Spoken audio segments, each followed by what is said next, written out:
For BFM Uncensored today, we welcome the civil engineer, the super investor, and the co-founder of not one, but three construction companies in Malaysia, IJM, Mudajaya, and Gamuda, Mr. Koon Yew Yin. Now, let's start with your views. And this is something that you've mentioned in the past about how Tunku Razali, in his own new book as well, talked about for the last 20 years, the doctor has been administering medicine to a country and not seeing any kind of recovery in sight. And more to the point, and perhaps worse for the situation as well, is that the same patient keeps going back to the same doctor for more treatment, ostensibly that doesn't cure him or her. What are your views as to how the patient can rectify the situation, Mr. Koon? Yeah, that's very interesting, very wide subject. Anyway, I've written a book by the name of this Malaysia Roadmap for Achieving Vision 2020. Right? As you know, Dr. Mahathir has mooted this idea that our nation can become a developed nation by the year 2020. We have only about 8 years left, although this idea was mooted about 30 years ago. Now, we have obviously gone on the wrong road. Right? How to get back into the right road, that's the most important. Tunku Razali launched this book on April the 1st, and he said, among other things, he said that if the doctor has given prescribing medicine to the patient for more than 20 years and the patients did not get well, there must be something wrong with the doctor. There must be more seriously wrong with the patient who keep on going back to the same doctor. So, what actually it simply means that we need to change the doctor. Right? I believe in the next coming election, more Pakatan Rakyat members who stand for election will get voted in. Now, in the past, like Perak, for example, in the 2008 election, Perak is won by Pakatan Rakyat. They were all taken by surprise, They were individually, they were not in... Pakatan Rakyat was taken by surprise. Right, because they were not aware that they had that kind of pulling power among the electorate. Yes. The victory took them by surprise. Yes. So, unfortunately, 3 elected members under the Pakatan Rakyat's ticket jumped over to join the BM government. As a result, we lost the thing. And the people in Perak especially are very angry with the Sultan because the Sultan could dissolve the state assembly, without referring to anybody. He has got the discretionary power to do that. Why do you think he did not do that? Exercise his royal powers. I don't know whether I should say it. Apparently, he's afraid that his son, when he dies, his son will not be the Sultan. If it is a Pakatan Rakyat rules the state, right? The BN government will play ball with him, and his son has a better chance to become a Sultan. That's the whole crux of the matter. These are open secret, not... I'm talking not myself. Mentioned in Perak circles. Yes. This coming election in 2013, well, now it looks increasingly likely that a G13 will take place next year in 2013 rather than 2012. How do you think the people of Perak will vote this time around? I am very sure that the Pakatan Rakyat will win because people are very angry with the system of corruption. It's so an open secret. Everybody knows that the BN government is so corrupted. Right? You've got so many cases now happening. The people are smarter, they are not so stupid, they can understand now.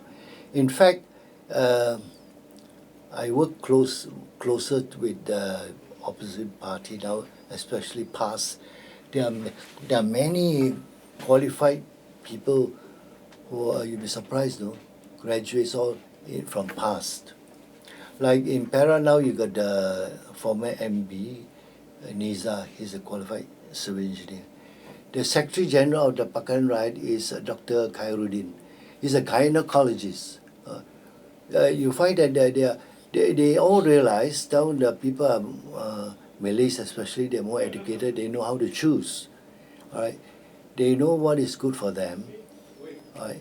And after the last election, they are now realized that the three parties could work together, although they have differences, small differences, they keep that aside and they know the aim is to win the election. Do you think that, for now at least, that the opposition parties made up of the component parts, they've got a clear and direct direction in terms of furthering the economy, furthering social unity, furthering talent development? Is there a clear manifesto, do you think? There's two good examples is Selangor and Penang. The short time they have now governed these two states, the result is so clear that they have got no more debts, they have got a lot of saving. Right? In fact, all the government need to do is to stop the corruption, the leakages. That's enough. You have a lot of money left. Now, in you look at the GDP recorder. In 1970, we are about the same as Singapore, Taiwan, and Korea. Right? The latest result is per capita we are about the same level with them. Today, Singapore is 3 or 4 times more than ours. Korea is 2 times more than ours, and Taiwan also 2 times ours. Now, these neighboring countries, they progress much faster than us, despite the fact that they do not have the natural resources like oil, palm oil, fossil fuel, tin, rubber. They do not have. Like in Taiwan and Korea, they import everything. And yet they can progress better than us. Last question, before we let you go. It's often been said by the opposition that if they do come to power, they would nominate Datuk Seri Anwar Ibrahim as the Prime Minister of Malaysia. Do you think, in your heart of hearts, that this gentleman, Datuk Seri Anwar, is the right man to lead the country?